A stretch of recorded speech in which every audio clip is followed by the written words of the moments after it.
Judas left. Judas. Judas left. Yeah. Patrick. Jimmy. Lieutenant Who's Grasso. Grasso? Lieutenant. Yeah, right here. Everyone ready? Good afternoon. Thank you for being here. I'm Hampden District Attorney Anthony Gulluni. I'm joined by a number of law enforcement officials, and I'll allow them to introduce themselves, starting from my right. Trooper Mike Ryan. Trooper Matt Dolan. Sergeant Kevin O'Toole. Trooper Jeffrey Burke. ADA Max Bennett. Detective Captain Chris Wilcox. Lieutenant Jim Grasso. Detective Lieutenant Rick Henry, Chicopee Police. Detective Chris Sauer, Chicopee Police. Thank you. Members of law enforcement, including those who are standing with me, were instrumental and did fantastic work in bringing us to the stage at which we find ourselves today. And that began on Sunday, June 9th in the city of Chicopee. Chicopee Police Department responded to 2 Springfield Street for a report of shots fired. Upon the officers' arrival, they discovered a victim of a shooting who was later identified as Mr. Charles White, 27 years old, of Springfield. He had appeared to the officers at the time to have suffered multiple gunshot wounds and was later pronounced deceased. Massachusetts State Police detectives assigned to my office, the Hampden District Attorney's Office, along with the Hampden District Attorney's Office Murder Unit and the Chicopee Police Department, immediately opened a homicide investigation. The victim appears to have been a passenger in the car, which arrived in a nearby parking lot moments before 4 suspects approached the car. The driver of the vehicle fled, leaving Mr. White, ultimately the deceased, alone to be confronted by these 4 individuals. Investigators quickly determined the identity of the 2 suspects, Daniel Caldwell of Agawam and Kayvon Brimfield of Springfield. Daniel Caldwell was later arrested on June 12, 2019 by members of the Massachusetts State Police Violent Fugitive Apprehension Section in Agawam. He was transported to the Chicopee Police Department and was arraigned on June 13, 2019 in Springfield District Court on a charge of murder. He is currently being held without the right to bail, and his next court date is July 17th of 2019.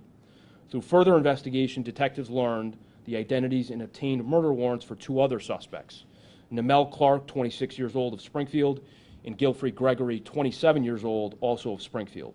Mr. Clark was taken into custody without incident on June 13, 2019 from a home on Standish Street in the city of Springfield.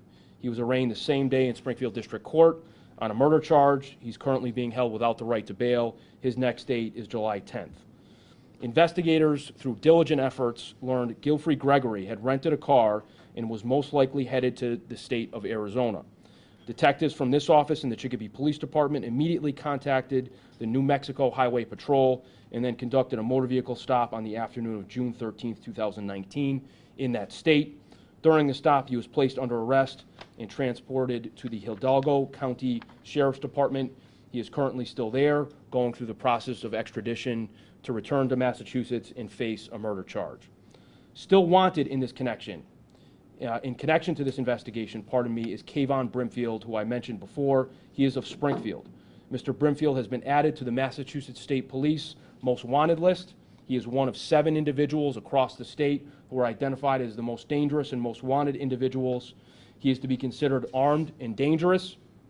He is considered by police as a person of interest in 2 other murders, one here in the city of Springfield and the other in Atlanta, Georgia, both occurring in February of 2019. If you have any information, and I tell this to the public, concerning the whereabouts of Kayvon Brimfield, please contact the Massachusetts State Police Detective Unit at 413-505-5993, also the Chicopee Police Department, or our Text-a-Tip program, which the news media will provide. I want to take this opportunity as well to sing the praises of the individuals standing here with me today, as well as others who are not here, for just tremendous police work and tremendous investigative work. All of the detectives from the Chicopee Police Department, from the Massachusetts State Police attached to my office, responded immediately, as they always do, and began what really turned out to be a very complicated investigation, but which very quickly led to arrests and murder warrants for 4 individuals. As you now know, 3 of those individuals are in custody, and facing those charges, and one is now on the state police most wanted list.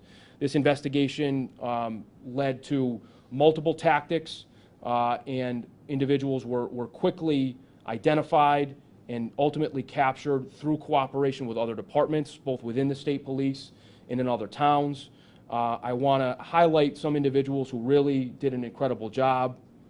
The lead state police detective from my office, Detective Steve Walsh, was absolutely phenomenal. And by his side was Detective Chris Sawa from the Chicopee Police Department. They led this investigation and were the point persons and did an absolutely phenomenal job. I want to thank Lieutenant Henry, who's to my left, who led this for purposes of the Chicopee Police Department and did a terrific job. I want to thank the New Mexico State Police, if they're listening and watching, for their terrific work and partnership in making sure that we apprehended Mr. Gregory without incident. I want to thank Lieutenant James Grasso in the Violent Fugitive Apprehension Section, led locally by Lieutenant Kevin O'Toole, who's to my right, for their terrific work, always responding, doing one of the more dangerous jobs within the state police and across law enforcement, apprehending the most violent, the most dangerous individuals in the state. So I thank them for their constant partnership with my office and the hard work they do on behalf of public safety. And I want to thank, certainly last but not least, Max Bennett, who stands to my right, who's Chief Trial Counsel in my office, who responded to the scene immediately and did not leave the scene and did not leave the investigation for really a matter of several days. Worked side by side with the police officers, helping them, assisting them, communicating with me to make sure that the investigation was done lawfully and appropriately, and ultimately led to the apprehension of the suspects. It's my expectation that Assistant District Attorney Bennett will take this case and these cases to trial and make sure that justice is served for the White family. I've had the chance to meet with the White family to express my condolences and to talk to them about the process of criminal justice. Needless to say, it is our obligation to work on their behalf and on behalf of the victim. And the process of prosecution will begin and has begun and will go forward. But I do want to reemphasize the importance of Kayvon Brimfield's presence on the state police most wanted list, and that he is being sought and to be considered armed and dangerous. And state police, and most specifically the Violent Fugitive Apprehension Section, is seeking him. If the public has any information about his whereabouts, however small or insignificant, please share that with either the State Police Detective Unit assigned to my office or the Chicopee Police Department. And I'm happy to take any questions. Can you talk about the circumstances that leading up to the shooting, the way you described it? It sounds like they were waiting for him. At this point, it's really an ongoing investigation, Patrick, but what I can tell you is that the victim was not necessarily targeted. However, the four individuals were laying in wait in order to commit a violent act. The basis of this is yet to be determined, but we do know that this stems from some historical conflict in the city of Springfield between rival groups of people, rival gangs, so to speak.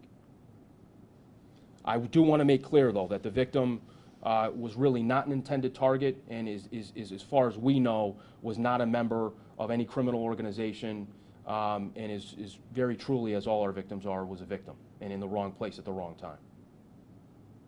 Do you know anything about the driver of the car at this point who fled? We do. We do. We have his identity, and that was a part of our investigation that was quickly determined by investigators, and we are aware of his identity, and the investigation goes on. Can you talk about this other homicide that Mr. Brimfield is involved in, the Springfield one? Yes. Mr. Brimfield, again, is a person of interest in an incident that happened in February of 2019 in the city of Springfield. He is also a person of interest, according to conversations that detectives have had with other detectives in Atlanta, Georgia, in a home invasion murder there as well.